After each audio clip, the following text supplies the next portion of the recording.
Assalamualaikum warahmatullahi wabarakatuh. Apa kabar pemirsa Ceria TV dimanapun Anda berada? Saya Billy Pranata kembali hadir dalam program Dialog Khusus, dan di kesempatan kali ini kita akan berbicara mengenai dunia pendidikan di Kabupaten Rokan Hilir. Untuk membahas bagaimana program-program pembangunan dunia pendidikan di Kabupaten Rokan Hilir, sudah hadir bersama kami di studio Kepala Dinas Pendidikan Kebudayaan Kabupaten Rokan Hilir, Bapak Asril Arif Esos. Apa kabar Pak Kadis? Alhamdulillah sehat. Terima kasih Pak Kadis sudah bergabung bersama kami untuk barangkali berbincang-bincang mengenai program-program pendidikan di Kabupaten Rokan Hilir. Iya. Baik Pak Kadis, ini berbicara mengenai program strategis. Tentu program-program ini mengacu pada persoalan besar yang ada di Kabupaten Rokan Hilir, khususnya di bidang pendidikan. Nah, kalau boleh tahu di 2024 ini apa saja program-program strategis yang barangkali sedang disiapkan atau barangkali sudah dijalankan oleh Dinas Pendidikan dan Kebudayaan sendiri? Ya, terima kasih. Jadi memang kita di Dinas Pendidikan dan Kebudayaan Kabupaten Rokan Hilir ini pada tahun 2024 ini melaksanakan kegiatan-kegiatan yang programnya sifatnya strategis. Nah, terutama ini tentang pelayanan akses dan pemerataan pendidikan, layanan pendidikan. Nah, ini merupakan tugas dan tanggung jawab kita untuk bagaimana, karena kabupaten ini adalah mempunyai wilayah yang luas. Yep. Nah, sehingga pemerataan untuk layanan pendidikan ini harus kita laksanakan sehingga daerah-daerah yang terpencil bisa menikmati. Nah, inilah yang akan kami tempuh, akan kami laksanakan, ya, khususnya untuk sampai di tahun 2024 ini. Kalau boleh tahu sebenarnya problem besar yang dihadapi dunia pendidikan Kabupaten Rokan Hilir dengan tadi luas kawasan yang cukup besar ini, Pak Kadis, seperti apa? Kalau untuk layanan itu kita ada sedikit kendalanya seperti akses yang mungkin sarana, ya, katakan sarana fasilitas infrastruktur jalan, apalagi untuk daerah-daerah terpencil seperti di daerah-daerah Panipahan, ya, Kecamatan Palika itu, ya kita harus menempuh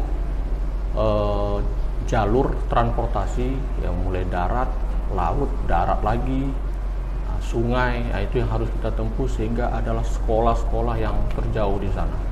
Nah, ini layanan pendidikan ini ya seperti kalau kita menggunakan alat elektronik yang ada, memang di sana kendalanya sinyal sering putus. Nah, jadi kalau program seperti sekarang ini ada guru penggerak. Nah, mereka kan menggunakan akses internet. Nah, ini sering terjadi gangguan-gangguan sinyal. Ini lagi kita konfirmasikan ke dengan Kominfo supaya bagaimana akses ini bisa lancar sehingga guru-guru kita bisa ikut dalam program guru penggerak tersebut. Baik. Ini berbicara mengenai kondisi pendidikan Kabupaten Rokan Hilir. Ya. Komposisi antara sarana prasarana dan juga kebutuhan guru seperti apa sejauh ini, Pak? Kalau untuk sarana dan prasarana ini juga sedikit kendala. Artinya apa? Kita untuk anggaran APBD kita, ya, maklum tahun ini menurun sedikit. Dari tahun 2023 itu 2,2, sekarang 2,1 sekian. Nah, jadi untuk sarana ya kita harus berbagi dengan OPD lain. Memang kita tahun ini ada dapat bantuan dana DAK, dana alokasi khusus dari pemerintah pusat melalui Kementerian Pendidikan. Nah, ini juga anggaran tahun ini menurun.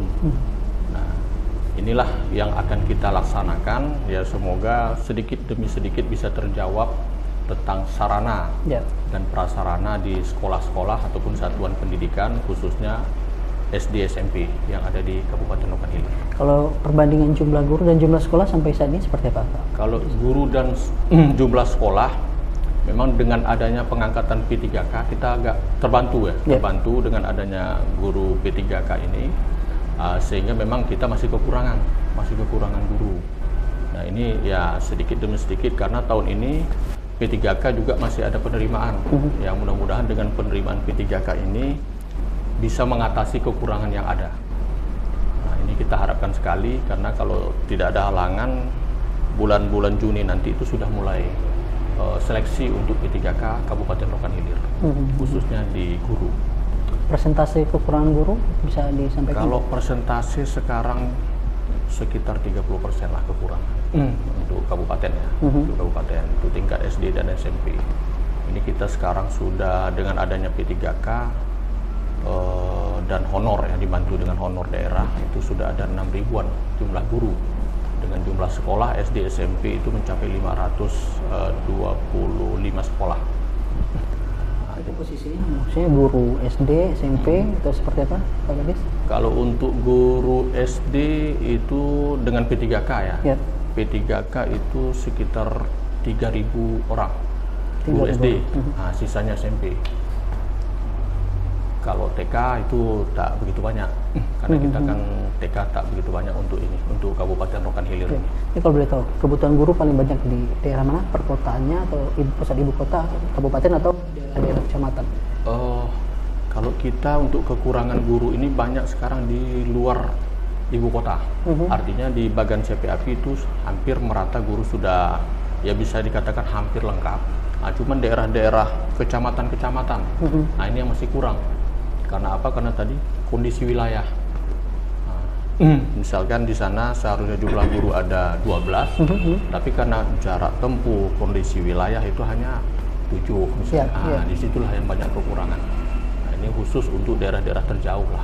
Nah, menghadapi persoalan seperti tadi ya, kan tadi Pak Kadis dari awal menyampaikan bahwasanya ada upaya besar dari dinas untuk melakukan pemerataan pendidikan sehingga kualitas pendidikan juga merata di semua kecamatan begitu. Nah, terkait tadi pengalokasian guru yang tadi ternyata masih kurang sekitar 30% tadi. Ini upaya apa yang dilakukan selain tadi mencoba mengusulkan penambahan atau perekrutan P3K Pak Kadis? Jadi sekarang melalui bidang Tendik kita coba memetakan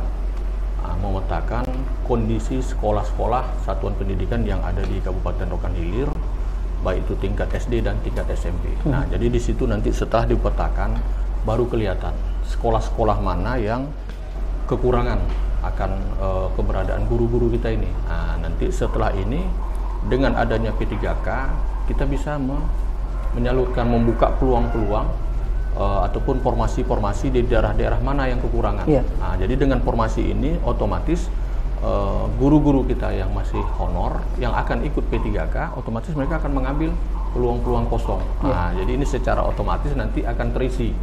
Nah, jadi inilah salah satu cara kami untuk mengatasi nanti ke depan supaya di satuan pendidikan itu sudah guru-guru tersebut sudah terisi. Nah, ini terkait adanya kadang problem bagi pemerintah dalam pengalokasian guru, ada keengganan dari tenaga pendidik untuk ditempatkan di tempat-tempat yang barangkali tadi terisolir, yang akses transportasi dan sarana prasarana lainnya yang masih minim begitu Pak. Apa upaya-upaya kita agar ini bisa diatasi Pak? Jadi sebenarnya kalau untuk penempatan itu kan kita sudah disumpah, ASN ini sudah disumpah bahwa kita siap ditempatkan di mana saja. Nah, itu satu. Yang kedua, dengan adanya pembukaan penerimaan di jalur P3K, nah itu tadi mereka tidak akan bisa lari dari formasi yang dibuka. Nah, artinya sekolah A yang berada di katakan di Palika, nah, yang daerahnya jauh, nah di situ buka, otomatis mereka ini akan memilih formasi yang ada. Nah, begitu mereka lulus di sana, mau tidak mau, suka tidak suka mereka harus ambil. Karena konsekuensi P3K itu mereka tidak boleh pindah. Karena mereka kontrak. Nah, selama 5 tahun kontrak mereka sesuai perjanjian, mereka harus di sana. Kalau keluar pindah, nah, sesuai dengan keputusan atau undang-undang peraturan yang ada, mereka harus berhenti kalau keluar, kalau pindah. Nah, itu konsekuensinya. Ada seperti kebijakan khusus nggak dari Pemkab sendiri ataupun dari dinas barangkali memberikan kompensasi atau insentif bagi guru-guru yang mengabdi di daerah-daerah perbatasan atau daerah jauh begitu Pak? Ya, kalau untuk itu kita sudah coba mengusulkan. Nah, karena itu tadi keterbatasan anggaran, kembali ke anggaran APBD. Namun untuk TPP, tunjangan tambahan penghasilan, semua kita dapat. Guru-guru dapat semua. Ya mungkin nanti kalau memang ada anggaran berlebih lah, tapi itu sudah kita coba bahas dengan Pak Bupati khusus untuk daerah-daerah yang jauh ini, karena mereka kan untuk sampai ke sana membutuhkan ya katakan tenaga, pikiran, ya termasuk uang juga kan. Nah, tapi Pak Bupati alhamdulillah menanggapi dengan istilahnya tanggap beliau. Beliau sangat aspiratif terhadap usulan kita. Nah, nanti kita lihat anggaran. Kalau seandainya ada, kan jumlahnya juga tidak secara keseluruhan. Nah, ada beberapa misalkan sekolah-sekolah yang terjauh untuk memotivasi ini sifatnya kan, supaya guru-guru itu semangat. Nah, apalagi kalau meninggalkan keluarga begitu. Itu dia. Betul. Dengan adanya insentif tambahan, mereka bisa semangat untuk mengajar. Baik.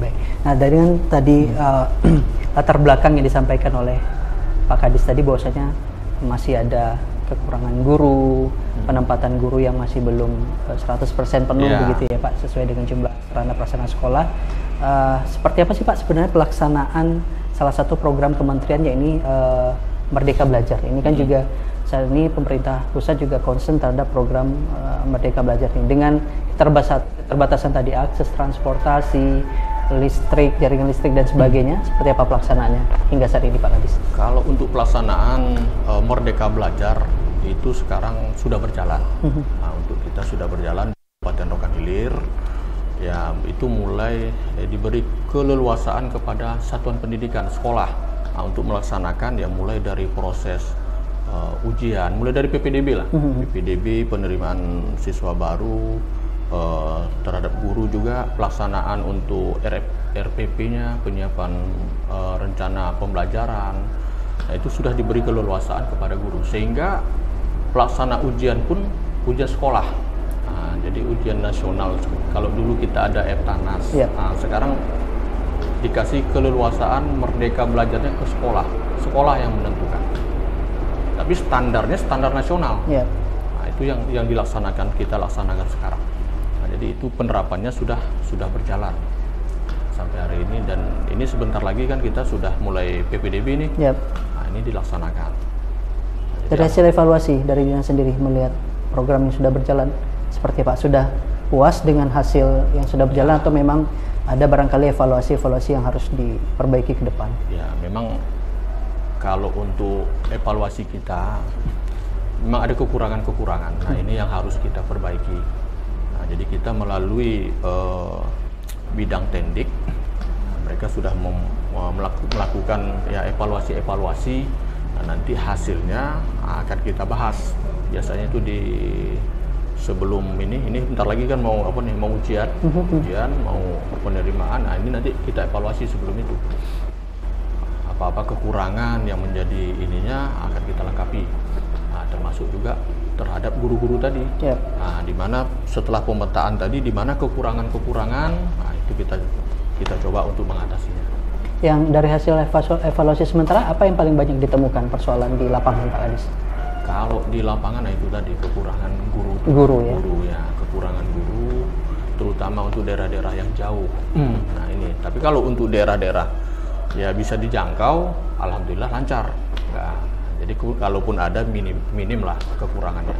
Tapi kalau untuk yang daerah jauh-jauh itu kita akui, nah, baik itu sarana yang ada dan jumlah siswa pun tak seperti yang diharapkan, karena jauh kondisinya, ya di pelosok lah namanya kan. Nah, namun dengan kondisi seperti ini kita harus antisipasi, dalam arti kata tetap kita akan memenuhi jumlah terutama guru. Nah, itu mengatasi atau meningkatkan, karena ini mutu, kita berbicara mutu, kualitas, ya gurunya yang harus kita penuhi dulu. Baik, kita break dulu nih Pak. Boleh. Nanti kita di segmen berikutnya kita akan coba membahas mengenai apa sih upaya-upaya, termasuk apakah ada upaya melibatkan sektor-sektor swasta dalam mengatasi kekurangan tadi yang di dunia pendidikan di Kabupaten Rokan Hilir. Tetaplah bersama kami dalam program Dialog Khusus.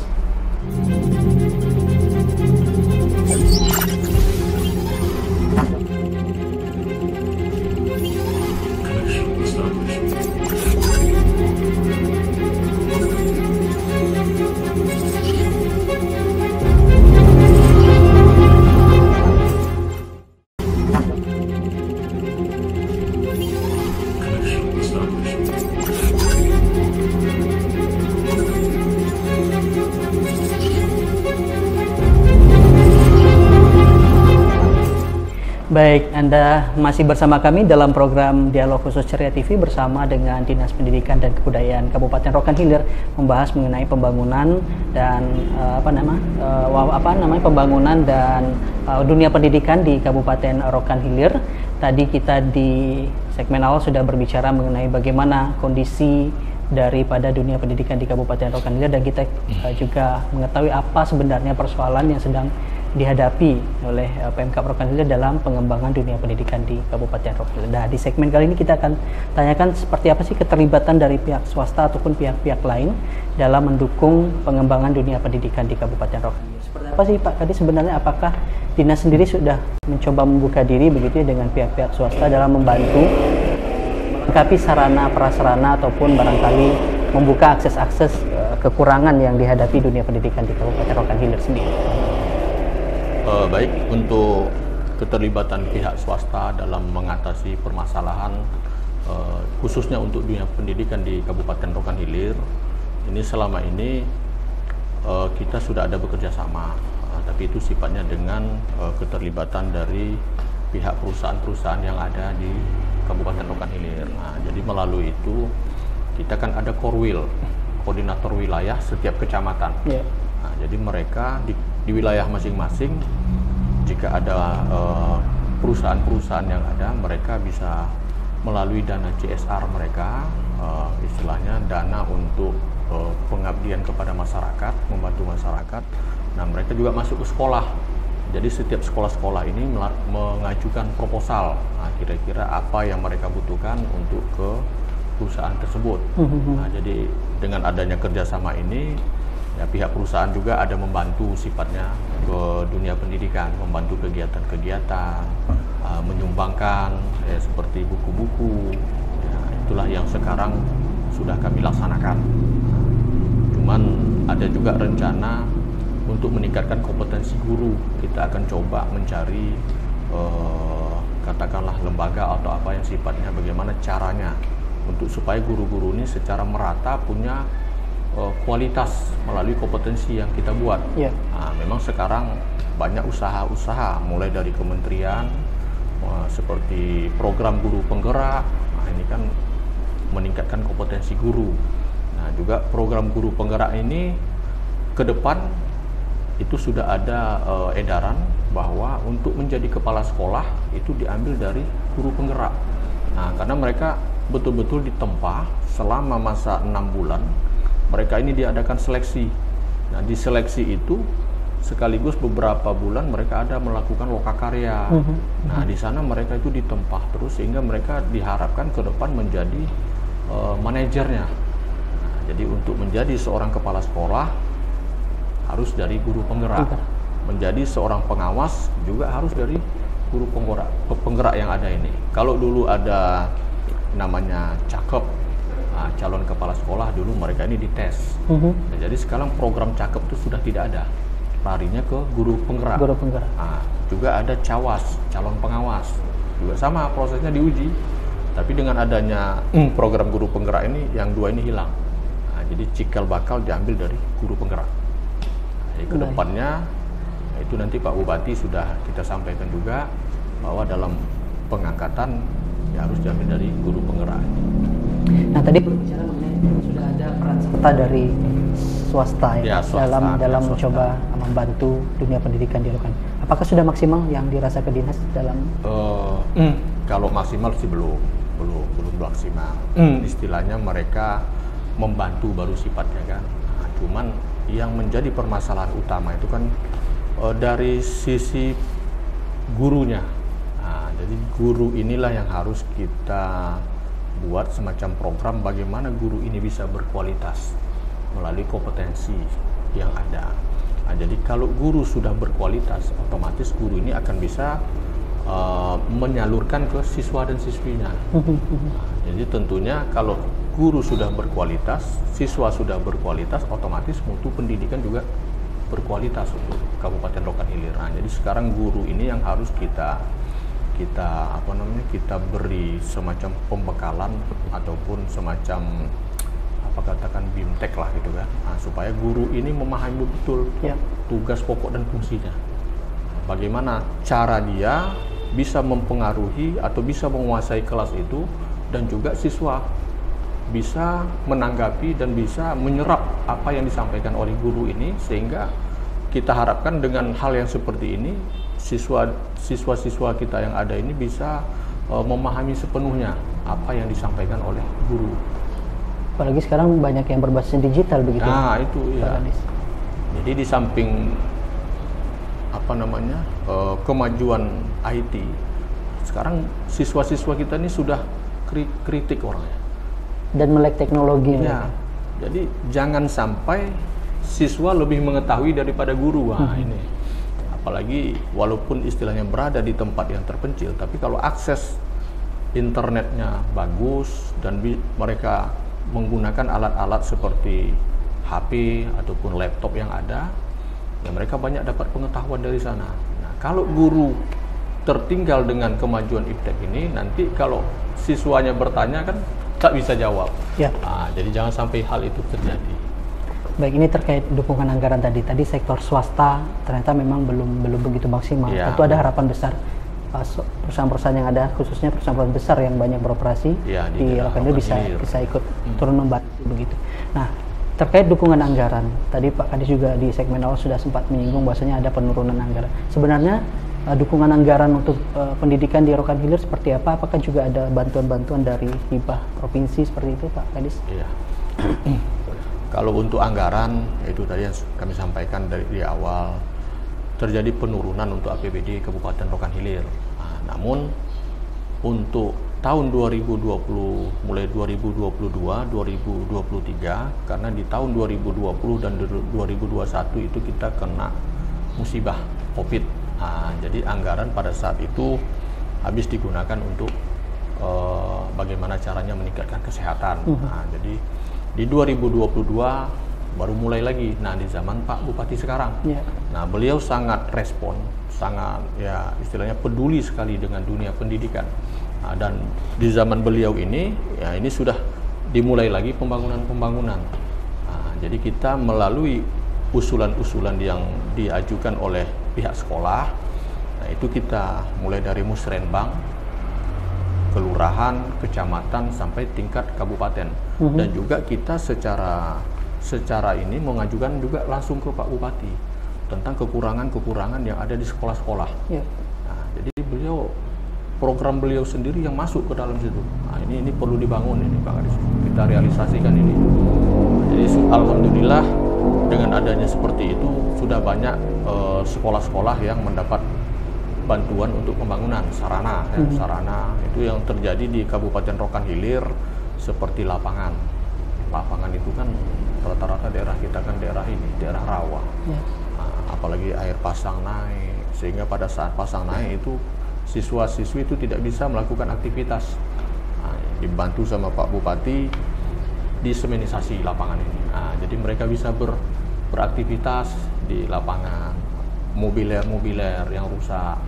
Nah, kita ajukan Pak Bupati ACC bantu Pak Kadis. Nah, kita bantu hal-hal yang seperti itu.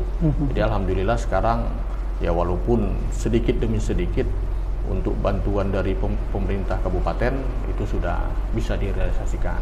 Dan juga kalau untuk pusat Danadak, melalui Danadak, ya alhamdulillah tahun kemarin kita dapat bantuan juga pembangunan sekolah, rehab, ya, pembangunan labor, rumah guru, itu kita dapat tahun kemarin. Tapi baru ya katakan sepertiga lah dari jumlah sekolah yang ada. Gitu. Ya, karena kan ya namanya kita luas dan banyak, apalagi sekolah-sekolah kita ini ada yang masih dari zaman bergabung dengan Kabupaten Bengkalis.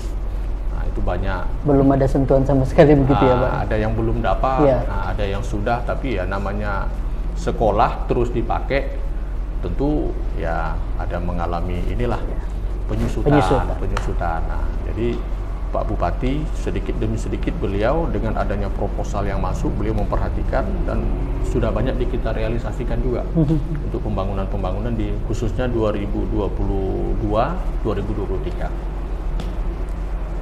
Untuk provinsi seperti apa? Kalau provinsi kebetulan karena sudah dibagi kewenangan, provinsi sekarang kan memegang SMA, Ya. SMA, SMK SMK, sederajat SLB. juga, Ya, jadi provinsi memperhatikan ini. Kalau kita memperhatikan SD, SMP, sama TK, nah, itu kita perhatikan. Nah, kalau untuk SMA, alhamdulillah untuk di Kabupaten Rokan Hilir lah ya, sepertinya aman. Dan pada saat saya di provinsi kemarin, ada beberapa yang dibangun juga di wilayah Kabupaten Rokan Hilir. Ada juga yang direhab, seperti SMA 1 kemarin sudah dipoles lagi, dicat lagi, bagus. Baik. Nah, cuman kita kan fokus ke SD, SMP, dan TK. TK begitu ya. Artinya tetap ada perhatian dari provinsi khususnya ya. SMK sederajat begitu ya Pak. Ya, SMA, SMK, SLB ya? SLB. SLB. Ya. Baik. Nah, tapi ini kan juga tetap ada wewenang lain yang bisa diambil peran sertanya oleh kabupaten untuk pembangunan persoalan sekolah di tingkat SMA, sekolah menengah atas begitu Pak. Ya. Ini kalau boleh tahu sedikit kita ambil seperti apa sih? Apakah sudah memenuhi kebutuhan gitu SMA, SMK sederajat yang ada di Kabupaten Rokan Hilir? Cuman biasanya kan kita ada rakor tuh. Ya. Rakor seluruh kepala dinas yang ada di kabupaten dengan provinsi yang mengadakan. Nah, nanti di sana akan disampaikan apa kekurangan-kekurangan yang menjadi keluhan lah. Ya. Jadi kita juga di kabupaten mengundang kepala-kepala sekolah SMA, SMK, mohon masukan dari mereka kira-kira apa yang menjadi permasalahan selama ini, mulai dari ya sarana, prasarana, termasuk PPDB. Karena yang heboh ini kan setiap PPDB permasalahan sering timbul. Baik. Nah, jadi ini yang kita sampaikan pada saat rakor dengan pihak provinsi. Nah, jadi dari situ mereka bisa menginventarisir lah apa-apa yang menjadi permasalahan di setiap kabupaten. Baik, kita rehat lagi sejenak Pak Gadis. Kita akan coba fokus membahas mengenai bagaimana membangun koordinasi antar lintas OPD yang juga yang kita tahu biasanya OPD selalu ada keterkaitan dengan OPD lainnya dalam satu sektor apapun begitu. Nah, betul. Seperti apa ini Pak cara koordinasi dan bagaimana harapan dari Pak Kadis sendiri terhadap program-program yang akan dijalankan nantinya, karena kita tahu bahwasanya dalam menjalankan program pasti ada kendala, tantangan yang akan dihadapi. Seperti itu Pak Kadis. Baik, pemirsa Ceria TV dimanapun Anda berada, tetaplah bersama kami, nanti kami akan kembali sesaat lagi.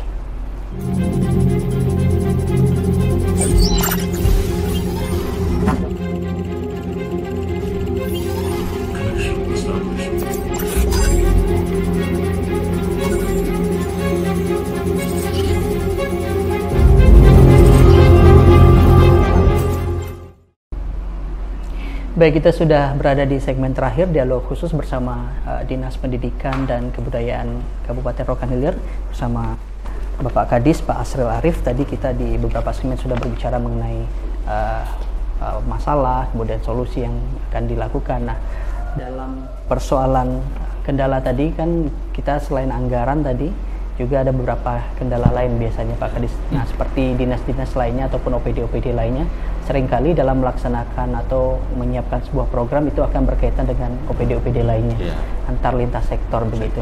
Nah, ini juga kadang-kala ini menjadi problem gitu, kendala dalam melaksanakannya. Nah, seperti apa mengatasi atau mengakali agar program ini bisa berjalan tanpa ada merasa ini dikecilkan, ini dibesarkan, seperti itu Pak Kadis? Jadi untuk kerjasama lintas OPD, yaitu seperti yang kami laksanakan di lapangan, seperti pembangunan sarana sekolah misalkan. Terkadang kita punya lokasi sekolah ini agak masuk. Nah, tentunya kita butuh sarana untuk menuju ke sekolah. Nah, ini akses jalan begitu ya. Akses jalan. Nah, ini kan tak bisa kita sendiri karena bukan tupoksi kita untuk pembangunan jalan. Nah, otomatis kita berkoordinasi dengan Dinas PU. Nah, PU. Jadi kita mengadakan memberikan usulan ke Dinas PU bahwa di sini ada sekolah. Nah, sekolah ini harus dilaksanakan ataupun pembangunannya sudah ada tapi akses belum ada. Jadi kita usulkan supaya ada pembangunan jalan lah di sana. Nah, dan alhamdulillah ini selama ini respon dari OPD yang ada bagus, dan apalagi ini kan istilahnya hajat hidup orang banyak untuk anak-anak generasi muda kita. Nah, jadi ini bisa kita kerjasamakan. Ya seperti juga ke dinas kesehatan, itu kan ada bantuan seperti vitamin A. Yeah. Apalagi kalau dulu kita kan ada namanya suntik cacar. Nah, itu juga kita bekerja sama dengan dinas kesehatan. Nah, dan juga untuk gizi ya itu juga bekerja sama dengan pemberdayaan perempuan. Yeah. Tentang stunting. Tetap ada kerjasama yang kami laksanakan terkait hal-hal yang sifatnya bersinggungan langsung dengan siswa dan sarana sekolah.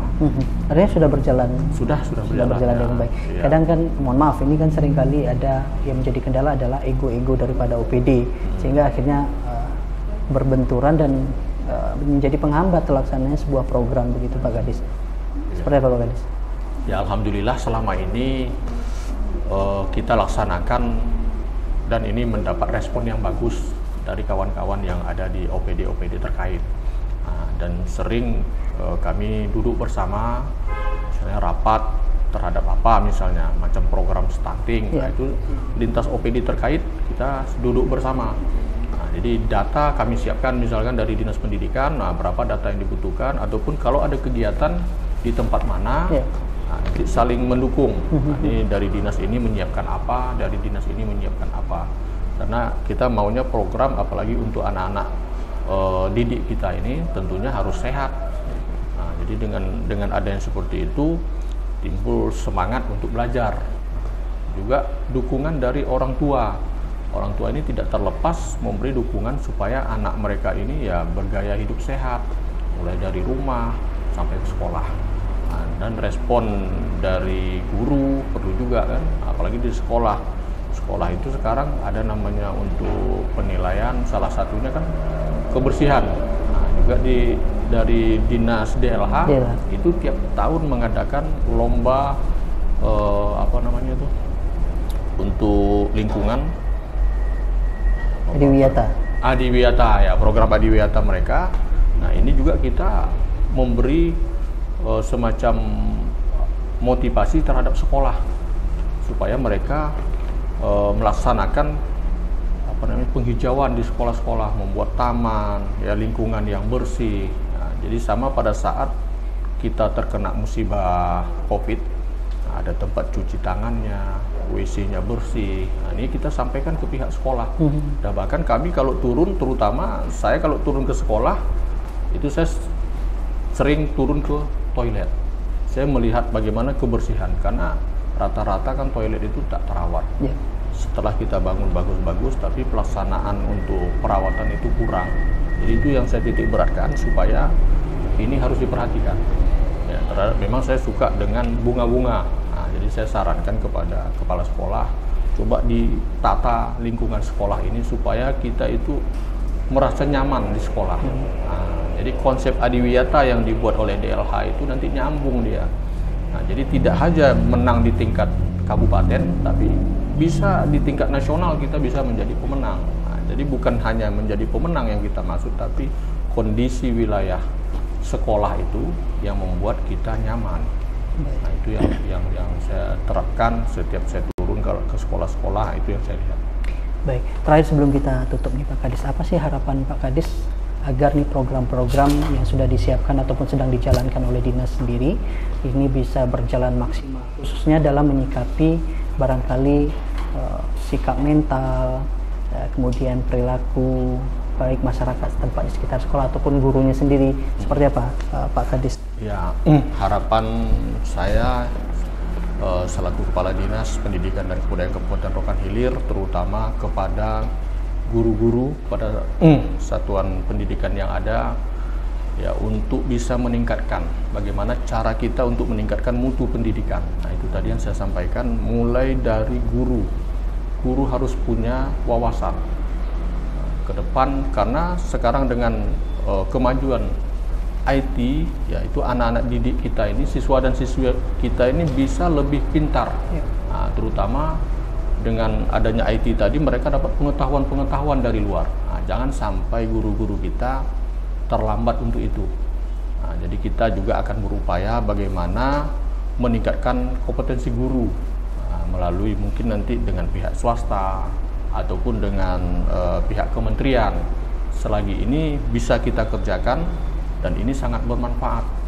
Nah, kalau guru-guru sudah berkualitas, tentu kita harapkan murid juga berkualitas. Nah, ini ke depan yang kita harapkan. Di samping juga ada program-program lain, mulai dari kementerian misalnya, program seperti guru penggerak, dan juga dari kabupaten atau dari provinsi, apapun program untuk meningkatkan mutu pendidikan akan kita laksanakan. Baik. Cukup Pak Ganis? Cukup. Baik, mudah-mudahan apa yang menjadi harapan dan target-target dari Dinas Pendidikan dan Kebudayaan Kabupaten Rokan Hilir ini bisa terlaksana dan mendapat dukungan penuh, baik dari satuan kerja yang ada dan juga tentunya masyarakat setempat di mana sekolah itu berdiri. Kadang kan memang ada juga masyarakat yang tidak siap dengan perubahan-perubahan yang dilakukan oleh pemerintah, sehingga ini juga menjadi kendala bagi dinas sendiri untuk melaksanakan program-program itu, Pak Gadis. Baik, demikian dialog kita pada kesempatan kali ini. Terima kasih atas perhatian Anda. Saya Billy Pranata. Wassalamualaikum warahmatullahi wabarakatuh. Waalaikumsalam warahmatullahi wabarakatuh. Terima kasih, Pak Gadis. Terima kasih.